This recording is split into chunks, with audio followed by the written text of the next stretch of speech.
Salve, meus queridos irmãos e irmãs. Hoje, 25 de abril, a Igreja Católica celebra a festa de São Marcos Evangelista, discípulo do apóstolo São Pedro e autor do segundo Evangelho do Novo Testamento.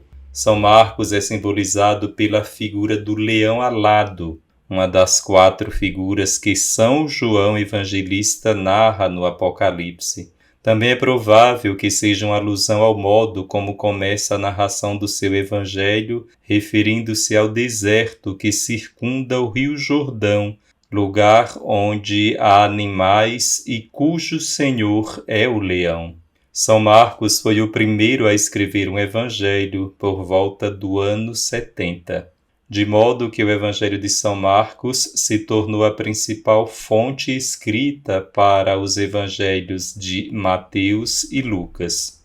Nos primeiros séculos, a Igreja parece ter considerado o Evangelho de São Mateus mais útil para a vida de fé por causa da grande quantidade de ensinamentos de Jesus que ele contém em relação ao Evangelho de São Marcos. Desse modo, o Evangelho de São Marcos ficou um pouco ofuscado nos primeiros séculos. No entanto, sem o Evangelho de São Marcos, a Igreja não teria os Evangelhos de Mateus ou Lucas na forma como chegaram até nós. Com o tempo, o Evangelho de São Marcos começou a ser apreciado e hoje é reconhecido pela maravilhosa obra-prima e literária e teológica que é.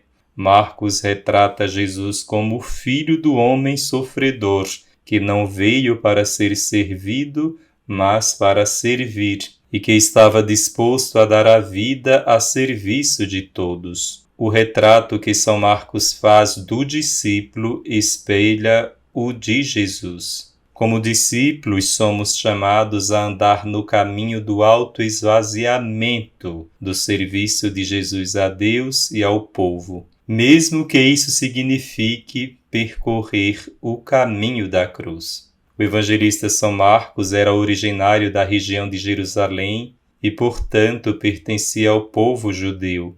Ele era primo de São Barnabé e acompanhou a este e a São Paulo na primeira viagem missionária que esses 2 apóstolos fizeram. Mas, ao chegar a regiões onde havia muitos guerrilheiros e ladrões, São Marcos ficou com medo e deixou os 2 missionários e voltou para sua terra natal. São Marcos se tornou um homem de confiança de São Pedro. É por isso que a primeira leitura da missa de hoje é tirada da primeira carta de São Pedro. Como sempre ouvia os sermões do apóstolo Pedro, que nada mais eram do que relembrar os fatos e as palavras de Jesus, São Marcos os aprendeu muito bem. E dizem que, a pedido dos cristãos de Roma, ele escreveu que tinha ouvido o apóstolo pregar e, segundo a tradição, a pedido dos cristãos de Roma, São Marcos escreveu que tinha ouvido o apóstolo Pedro pregar sobre Jesus Cristo. E daí se originou o que chamamos o Evangelho segundo São Marcos, que é uma reprodução do que o apóstolo Pedro pregou. É o mais curto dos 4 evangelhos. São 16 capítulos cheios de narrativas muito vivas, salpicadas de detalhes interessantes. Suas narrações são agradáveis porque são frescas e espontâneas. O Evangelho de São Marcos apresenta imagens atraentes, gestos, olhares e sentimentos de Jesus.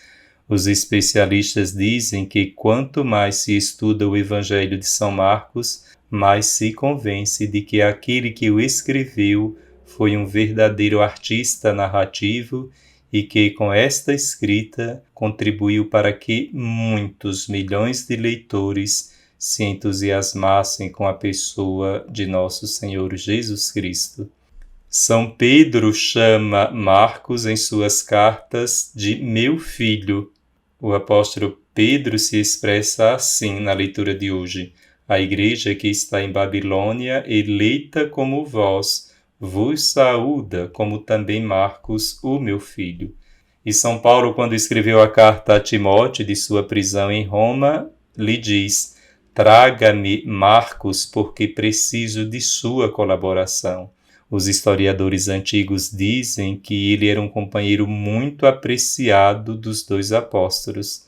Segundo a antiga tradição, São Marcos foi nomeado bispo de Alexandria, no Egito, e ali foi martirizado pelos inimigos da religião em 25 de abril. A cidade de Veneza o escolheu como seu padroeiro e construiu a bela Catedral de São Marcos em sua homenagem, onde repousam seus restos mortais. São Marcos, rogai por nós. O Senhor esteja convosco, Ele está no meio de nós. Abençoe-vos Deus Todo-Poderoso, Pai, Filho e Espírito Santo. Amém.